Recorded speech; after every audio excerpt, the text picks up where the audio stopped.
Okay, hai, bersama dengan Azman Movie. Terima kasih tau yang klik video ini, yang tekan video ni dan nak tengok video ni. Terima kasih banyak-banyak. Tak tengok lagi video-video sebelum ni, boleh tekan dekat atas ni ataupun dekat bawah ni. Saya sediakan link playlist Senarai Main koleksi video.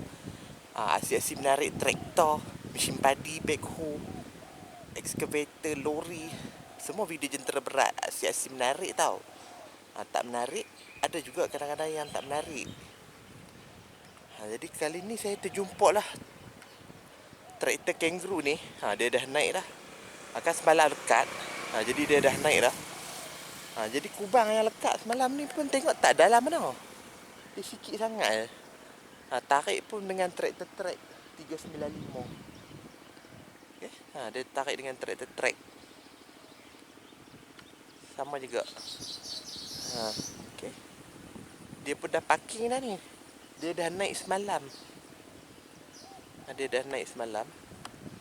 Jadi dia macam dah parking lah. Tapi tak tahu lah, mungkin hari ni nak jalan lagi. Sebab hari ni ada lagi benda yang tak putar di tengah-tengah ni, belah tepi ni. Okay. Jadi kita tengoklah kubah lekat semalam.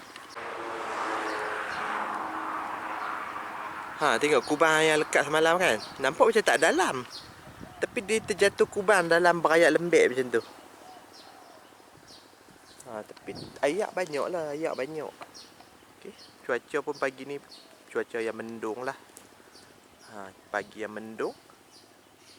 Okay. Kita tengok kubang yang trek pun nampak macam dalam juga, belorong dalam. Tapi tak apa, nanti dia putar okey balik kan.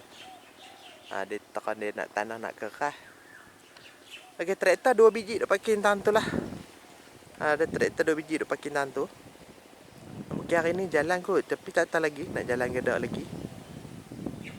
Okay, ada lagi lah anak pokok padi ataupun tanah yang tak potong, ataupun tanah yang tak putar tu, ada lagi lah tanah yang tak putar tu kan.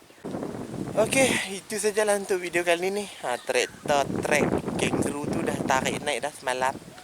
Dia tarik dengan traktor trek Massey Ferguson 385. 385 pula, 395 kot. 395. Tapi tak apa, dah naik dah. Dia mungkin lekat sikit je. Dia lekat tarik bantu je, sikit je. Dia tak tergelam dalam banyak sangat. Okay, kalau kita tengok kubang tang sini pun tak tergelam dalam banyak sangat. Okay, itu sajalah untuk video ni kali ni. Terima kasih tau yang tengok video ni, yang tengok video lain juga. Terima kasih banyak-banyak.